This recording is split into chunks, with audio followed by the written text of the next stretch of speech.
Shallallahu Alaihi Wasallam dengan mengucapkan Allahumma sholli ala Sayyidina Muhammad wa ala ali Sayyidina Muhammad. Para dewan juri, teman-teman hadirin hadirat rahimakumullah, telah kita ketahui bahwa orang tua adalah sesosok malaikat yang Allah utus untuk kita semua. Perjuangannya, jerih payahnya, pengorbanannya, bahkan nyawanya pun rela dikorbankan hanya demi kebahagiaan kita sebagai anak-anaknya. Tapi ingat, ucapan dan doa mereka adalah keramat untuk kita semua untuk mendapatkan ridha Allah Subhanahu wa Ta'ala, sebagaimana sabda Rasul, ridha Rabbi fi ridha walidain wa sakhatur Rabbi fi sakhatil walidain. Ridha Allah tergantung pada ridhonya kedua orang tua, dan kemurkaannya Allah tergantung pada kemurkaannya kedua orang tua. Dari hadis tersebut, Bapak Haji Roma Irama pun berkata, doa ibumu dikabulkan Tuhan dan kutukannya jadi kenyataan.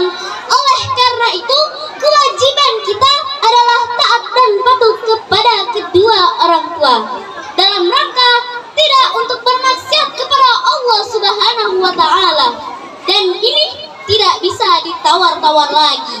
Lantas, apa yang dapat kita lakukan untuk berbakti kepada kedua orang tua?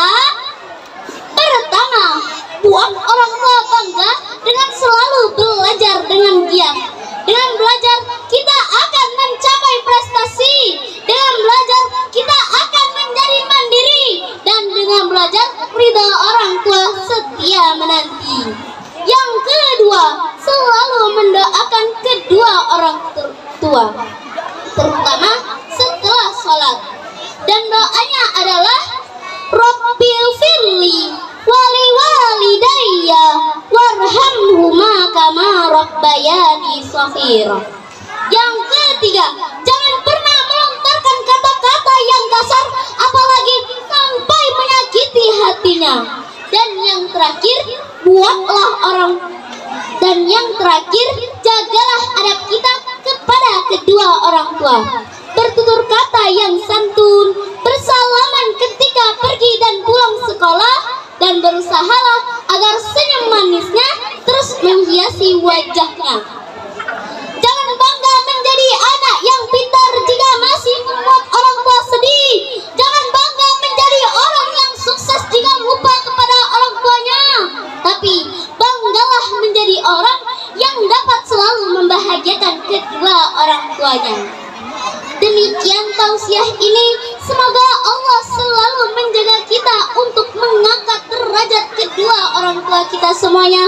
Amin ya rabbal alamin. Pisau diasah di pagi hari, bawa ke kebun untuk membabat. Demikianlah tausiah saya ini, semoga dapat memberi manfaat. Assalamualaikum warahmatullahi wabarakatuh. Waalaikumsalam. Memiliki program wawasan keislaman yang baik, Nyaman untuk belajar. Alhamdulillah, Al-Furqan sukses terus untuk mencetak generasi-generasi muda yang Qurani dan sukses memimpin masa depan bangsa.